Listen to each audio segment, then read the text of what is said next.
Hello everyone, मैं आशिमा। आप सभी का स्वागत है मेरे यूट्यूब चैनल पर। तो आज का जो हमारा टॉपिक है वो है सिंधु घाटी सभ्यता के बारे में। तो आज हम पढ़ेंगे सिंधु घाटी सभ्यता। सिंधु घाटी सभ्यता के बहुत सारे नाम हैं। पहले तो इसको सिंधु घाटी सभ्यता बोलते हैं। दूसरा इसका नाम है हड़प्पा सभ्यता। इसको हड़प्पा सभ्यता क्यों बोलते हैं? इसको हड़प्पा सभ्यता इसलिए बोला जाता है क्योंकि जो यहाँ पर खोजा गया पहला स्थल था हड़प्पा, तो इस कारण इसको हड़प्पा सभ्यता बोलते हैं। अब इसका पढ़ेंगे हम, इसका समय काल क्या है, कब से कब तक रही है। वैसे कई लेखक बोलते हैं कि 8000 वर्ष पुरानी सभ्यता है और इसका जो समय निर्धारण है वो है 2350 से लेकर 1750 इसका समय काल है। ठीक है, तो इसके जो कुछ स्थल मैंने यहाँ लिखे हुए हैं तो इसको याद करना बहुत जरूरी है। तो यह है नॉर्थ, यह है साउथ, यह ईस्ट, यह है वेस्ट। तो जो इसके उत्तर में है ना, वो उत्तर में मांडा, उत्तर में एक जगह आती है मांडा। मांडा कहाँ है? जम्मू कश्मीर में इसकी जगह है। इसी जो मेरा ये बताने का जो उद्देश्य सिर्फ इतना है कि ये जो हमारा जो सिंधु घाटी सभ्यता है ये कहाँ से कहाँ तक फैली हुई है, यानी कि जो हड़प्पा सभ्यता है वो कहाँ से कहाँ तक फैली हुई है।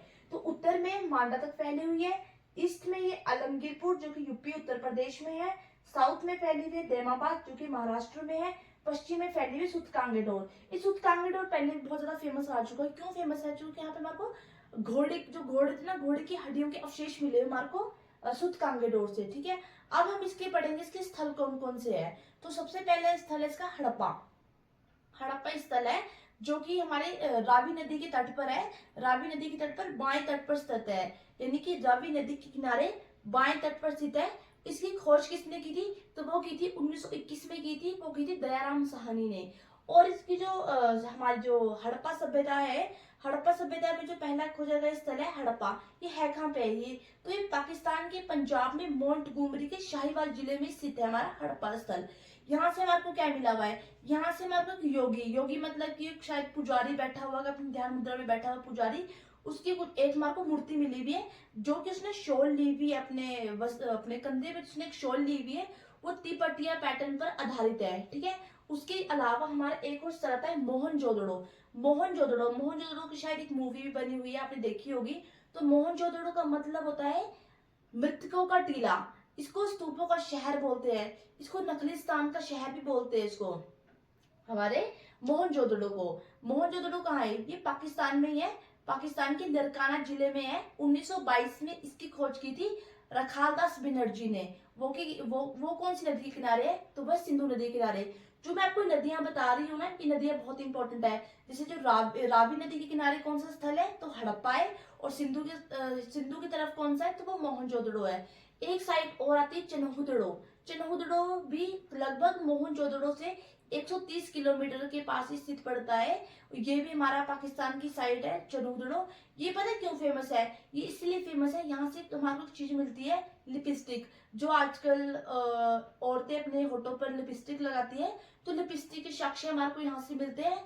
तो इसका मतलब क्या रहा होगा? इसका मतलब यह रहा होगा कि जो शायद उस टाइम की जो प्राचीन काल की जो औरतें होगी वो सजती सवरती होगी, है ना, तो इस कारण वो अपने होठों पे लिपस्टिक लगाती होगी, इसलिए वहां पर हमारे को लिपस्टिक का साक्ष्य मिला हुआ। एक वक्राकार ईंटें होती है, जैसे कि आजकल की ईंटें तो डब्बे टाइप की होती है, वैसे जो पहले के टाइम की जो ईंटें होती होगी शायद वो वक्राकार में होती होगी। तो वक्राकार ईंट मिली हुई है हमारे को। इसके अलावा भी इसके बहुत सारे स्थल है जो कि हम आने वाले धीरे धीरे हम आगे आगे पढ़ते रहेंगे। तो अब हम इसकी थोड़ा सा हम इसकी धार्मिक जीवन के बारे में पढ़ते हैं। हड़प्पा सभ्यता का धार्मिक जीवन कैसा था? तो हड़प्पा सभ्यता का जो धार्मिक जीवन था तो वो मातृ देवी यानी कि देवियों की पूजा बहुत अधिक करते थे। उनका जो समाज था वो मातृ सत्तात्मक पर आधारित था। तो यहाँ पर हमारे को योगी की मूर्ति मिली हुई है। एक हमारे को ध्यान मुद्रा में बैठे हुए पुरुष की मुद्रा मिली हुई है, तो जिससे हम शायद लगा सकते हैं कि ये शायद शिव भगवान रहे होंगे, क्योंकि इनके जो दाएं साइड इनके हिरन बैठा हुआ है, इनके लेफ्ट साइड एक हिरन बैठा हुआ है, गैंडा है, हाथी है। तो क्योंकि जो ऐसा है कि प्राचीन काल में जो हम ऐसा नहीं था कि जो शिव, हम ऐसे नहीं बोलते कि शिव एक भगवान है, तो उनको हम पशुपति नाथ कहते थे। प्राचीन काल में उनको पशुपति नाथ कहते होंगे। तो हाँ, ये लगता होगा कि वहां शायद शिव जी भगवान की पूजा करती होगी। अब एक और बात आती है कि जुड़वा राजधानी कौन कौन सी है? तो हड़प्पा और मोहनजोदड़ो को जुड़वा राजधानी कहा जाता है। तो ये बात किसने कही थी? तो ये की थी स्टुअर्ट पिगट ने। ठीक है, ये आपको पता होना चाहिए बात। इसके अलावा भी इनकी एक फेमस साइट रही है धोलावीरा। ये धोलावीरा कहाँ है? धोलावीरा पड़ता है गुजरात के कच्छ में। अब गुजरात की राजधानी क्या है, आप सभी मुझे कमेंट में बताना गुजरात की राजधानी क्या है, ठीक है।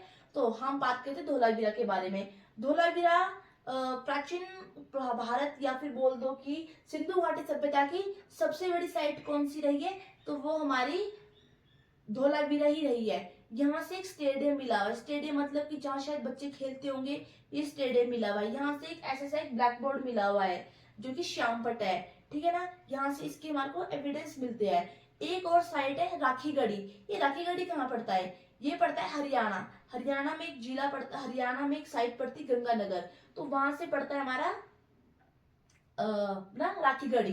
राखीगढ़ी को ऐसे बोलते हैं कि ये बहुत बड़ी साइट रह चुकी थी, बट अब तो ये उजड़ चुकी है। एक होता है बनावली, ये भी हमारा कहाँ पे है, ये सारी की साइड राजस्थान में है। बनावली, कालीबंगाल। कालीबंगा क्यों फेमस है, कालीबंगा भी राजस्थान के गंगानगर जिले में स्थित है। कालीबंगा, कालीबंगा का अर्थ होता है काले रंग की चूड़ियां, काले रंग की चूड़ियां। यहाँ से हमारे को कृषि के अवशेष मिलते हैं कि हाँ यहाँ पर किसी ने कृषि की होगी। जूता हुआ खेत, जूता हुआ खेत का मतलब आप समझ ही गए होंगे, जो नहीं समझे तो मैं आपको बताती हूँ। जूता हुआ खेत मतलब होता है जैसे कि आज के टाइम पीरियड में आप अपने खेत को हम जोतते हैं, वो आजकल के तो मशीनें आ चुकी है। तो प्राचीन काल में क्या था कि बैलों के द्वारा जोती जाती थी भूमियां हल के लिए, है ना, सॉरी अपनी कृषि के लिए। तो यहाँ से हमारे को हल्का जुता हुआ खेत के साक्ष्य कहाँ से मिलते हैं, तो भी कालीबंगा से मिलते हैं। सबसे बड़ी बात है भूकंप, ये भूकंप का साक्ष्य कहाँ से मिलता है हमारे को, तो ये भी कालीबंगा से ही मिलता है। इसके अलावा एक और साइट पड़ती है कुनाल। कुनाल, तो कुनाल भी एक साइट है जो कि हरियाणा में है। यहाँ से हमारे को दो मुकुट मिले, चांदी के दो मुकुट कहाँ से मिले हुए हमारे को, तो याद रखना वो हमारे को कहाँ से मिले हुए हैं, कुनाल से। कुनाल जो कि एक साइट है, ठीक है। इसके अलावा भी इसकी बहुत सारी साइट है, पर जो मैंने आपको मेन साइट्स बताई है ये बहुत ज्यादा इंपॉर्टेंट है, ये मतलब एग्जाम में आती है। और दूसरी बात मैं आपको बताऊंगी कि जो सिंधु घाटी सभ्यता के जो लोग थे ना, वो शाकाहारी भी थे और वो मांसाहारी भी थे। कहने का मतलब ये है कि वो मांस भी खाते थे और साथ के साथ वो मतलब कि वो मतलब सिंपल सिंपल फूड भी खाते थे वो, है ना, सिंधु घाटी सभ्यता के लोग, है ना। इसके अलावा इनका जो आर्थिक जीवन की बात की जाए तो इनका आर्थिक जीवन अच्छा था। ये गेहूं को भी जानते थे, ये चावल को भी जानते थे, ये मक्का चना सबको जानते थे, और ये उनसे ये अपने लिए कुछ कुछ डिश बनाते थे और खाते भी थे बढ़िया से, है ना। इसके अलावा मैं आपको बताना चाहूंगी सिंधु घाटी सभ्यता के, तो सिंधु घाटी सभ्यता एक नगरीय सभ्यता है। तो पहली हमारी बात आएगी कि ऐसा कौन सी सभ्यता है जो कि नगरीय सभ्यता है, तो वो सिंधु घाटी सभ्यता पहली नगरीय सभ्यता है।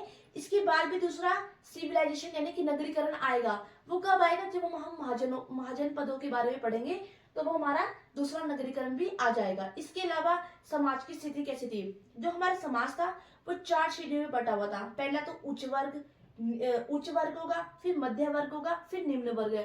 यानी कि उच्च वर्ग में पुरोहित वर्ग मतलब राजा रहेंगे, पुरोहित रहेंगे। मध्य वर्ग में भी उनके जो काम कर रहे अधिकारी, शिल्पकार वगैरह। और चौथे वर्ग में बिल्कुल ही जो मतलब कि दास वगैरह होंगे, तो वो रहेंगे, ठीक है ना। सिंधु घाटी सभ्यता के लोगों की जो सबसे बड़ा शौक था कि यहाँ पे स्त्रियां और पुरुष दोनों के दोनों गहने पहनने की बहुत ज्यादा शौकीन थे। तो यदि आपको मेरी वीडियो पसंद आई हो तो प्लीज इसे लाइक कीजिए। Thank you.